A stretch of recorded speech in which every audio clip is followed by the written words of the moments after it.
ರಾಜ್ಯದಲ್ಲಿ ಕಾಂಗ್ರೆಸ್ ಶಾಸಕರ ದ್ವಂದ್ವ ನೀತಿಯನ್ನು ಪಬ್ಲಿಕ್ ಟಿವಿ ಬಿಚ್ಚಿಡ್ತಾ ಇದೆ. ಒಂದು ಕಡೆ ಮೆಟ್ರೋ ದರ ಏರಿಕೆಗೆ ಕಾಂಗ್ರೆಸ್ ಶಾಸಕರು ವಿರೋಧ ವ್ಯಕ್ತಪಡಿಸಿದ್ದಾರೆ. ಮತ್ತೊಂದು ಕಡೆ ನೀರಿನ ದರ ಏರಿಕೆ ಸರಿಯಾಗಿದೆಯಂತೆ, ಈಗಾಗಲೇ ಪರಿಷ್ಕರಣೆ ಮಾಡಿ ಮೆಟ್ರೋ ದರ ಏರಿಕೆಯನ್ನು ಅಂತ ಇವರು ಒತ್ತಾಯ ಮಾಡ್ತಾ ಇದ್ದಾರೆ. ಮತ್ತೊಂದು ಕಡೆ ನೀರಿನ ದರ ಏರಿಕೆ ವೈಜ್ಞಾನಿಕವಾಗಿದೆ ಅಂತ ಹೇಳ್ತಾರೆ. ಏನೇ ದರ ಏರಿಕೆ ಆದರೂ ತೊಂದರೆ ಆಗ್ತಕ್ಕಂಥದ್ದು ಜನಸಾಮಾನ್ಯರಿಗೆ ಅಂತಕ್ಕಂಥ ಕನಿಷ್ಠ ಪ್ರಜ್ಞೆ ಕೂಡ ಶಾಸಕರುಗಳಿಗೆ ಇಲ್ಲ. ನೋಡಿ, ಬೆಂಗಳೂರಿನ ಕಾಂಗ್ರೆಸ್ ಶಾಸಕರ ದ್ವಂದ್ವ ನೀತಿ. ಮೆಟ್ರೋ ದರ ಏರಿಕೆ ಆದ್ರೆ ವಿರೋಧ, ನೀರಿನ ದರ ಏರಿಕೆ ಮಾಡಿದ್ರೆ ವಿರೋಧ ಇಲ್ಲ. ಮೆಟ್ರೋ ದರ ಮರುಪರಿಶೀಲನೆಗೆ ಕೈ ಶಾಸಕರು ಪಟ್ಟು. ಬೆಂಗಳೂರಿನ ಜನರಿಗೆ ಡಬಲ್ ದರ ಏರಿಕೆ. ಅತ್ತ ಮೆಟ್ರೋ ದರ ಏರಿಕೆ ಆಗಿದೆ, ಮತ್ತೆ ನೀರಿನ ದರ ಕೂಡ ಏರಿಕೆ ಆಗಲಿದೆ. ಮೆಟ್ರೋ ದರ ಏರಿಕೆ ಸಾಕಷ್ಟು ವಿರೋಧ ವ್ಯಕ್ತವಾಗ್ತಾ ಇದೆ. ಬೆಂಗಳೂರಿನ ನಾಗರಿಕರು ಸಾಕಷ್ಟು ವಿರೋಧ ಮಾಡ್ತಾ ಇದ್ದಾರೆ. ಆದ್ರೆ ಬೆಂಗಳೂರಿನ ಕಾಂಗ್ರೆಸ್ ಶಾಸಕರು ಮೆಟ್ರೋ ದರವನ್ನ ಏರಿಕೆ ಮಾಡಿದ್ದು ತಪ್ಪು ಅಂತ ಹೇಳಿ ನೀರಿನ ದರ ಏರಿಕೆ ಸರಿ ಅಂತ ಸಮರ್ಥಿಸಿಕೊಳ್ತಾ ಇದ್ದಾರೆ. ಮೆಟ್ರೋ ದರ ಏರಿಕೆಯನ್ನ ವಿರೋಧಿಸಿ ನೀರಿನ ದರ ಏರಿಕೆಯನ್ನ ಸಮರ್ಥಿಸಿಕೊಳ್ತಿರೋ ಶಾಸಕರು ಯಾರ್ಯಾರು ಅಂತ ತೋರಿಸ್ತಾ ಹೋಗ್ತೀವಿ ನೋಡಿ.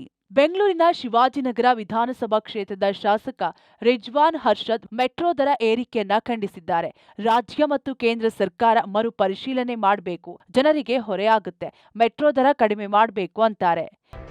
ಮೆಟ್ರೋ ಅನ್ನೊಂದು ಇಂಡಿಪೆಂಡೆಂಟ್ ಬೋರ್ಡ್ ರಾಜ್ಯ ಸರ್ಕಾರದ ಜನ, ಕೇಂದ್ರ ಸರ್ಕಾರದ ಎಲ್ಲರೂ ಕೂಡ ಇದ್ದಾವೆ. 40% ಏರಿಕೆ ಮಾಡಬಾರ್ದು ಅಂತ ನನ್ನ ಕೂಡ ಅನಿಸಿಕೆ ಇದೆ. ಮೆಟ್ರೋ ಅಲ್ಲಿ ಸರ್ಕಾರಗಳು ಅದಕ್ಕೆ ರೆಕ್ಟಿಫೈ ಮಾಡಬೇಕು ಅಂತ ನಾನು ಆಗ್ರಹಿಸ್ತೀನಿ. ನಾನು ಕೇಂದ್ರ ಮತ್ತು ರಾಜ್ಯ ಸರ್ಕಾರಕ್ಕೆ ನಾನು ಕೇಳ್ಕೊತೇನೆ, ಇನ್ನೂ ಸ್ವಲ್ಪ ಇಳಿಕೆ ಮಾಡಿ. ಹೌದು. ಇನ್ನು ನೀರಿನ ದರ ಕೂಡ ಏರಿಕೆ ಆಗ್ತಿದೆ. ಬೆಂಗಳೂರಿಗರಿಗೆ ನೀರಿನ ದರ ಹೊರೆಯಾಗುತ್ತೆ ಅಂತ ಪ್ರಶ್ನಿಸಿದ್ರೆ 10 ವರ್ಷಗಳಿಂದ ನೀರಿನ ದರ ಏರಿಕೆ ಮಾಡಿಲ್ಲ, ಜಲಮಂಡಳಿ ನಡೆಸಬೇಕಲ್ಲ ಅಂತ ನೀರಿನ ದರ ಏರಿಕೆಯನ್ನ ಸಮರ್ಥಿಸಿಕೊಳ್ಳುತ್ತಾರೆ. ನೀರಿನ ದರ ಏರಿಕೆ ಮಾಡ್ತೀವಿ ಅಂತೇಳಿ ಹೊರಟಿದೆ ಸರ್ಕಾರ. ನಮ್ಮ ಅಭಿಪ್ರಾಯ ಏನು, ಅವ್ರು ಹೊರೆ ಆಗಲ್ವಾ? ಆಗುತ್ತೆ, ಆದರೆ 10 ವರ್ಷದ ಅವಧಿಯಲ್ಲಿ ಯಾವುದೇ ರೀತಿಯ ₹1 ಕೂಡ ನಾವು ಹೆಚ್ಚಾಗಿ ಮಾಡಿಲ್ಲ. ಸೊ ಇವತ್ತಿನ ಪರಿಸ್ಥಿತಿ ನೋಡಿ ಜನರಿಗೂ ಹೊರೆ ಆಗಬಾರ್ದು ಜಾಸ್ತಿ. ಇಲ್ಲೂ ಕೂಡ ಸ್ವಲ್ಪ ಜಲಮಂಡಳಿ ಕೂಡ ಲಾಸಲ್ಲಿ ಹೋದರೆ ಸೇವೆ ಕೊಡೋದಕ್ಕಾಗಲ್ಲ, ಸರ್ವಿಸಸ್ಸು ಕೊಡಬೇಕಲ್ಲ. ಸೊ ಒಂದು ಬ್ಯಾಲೆನ್ಸ್ ಮಾಡಬೇಕು ಅಂತ ನಾನು.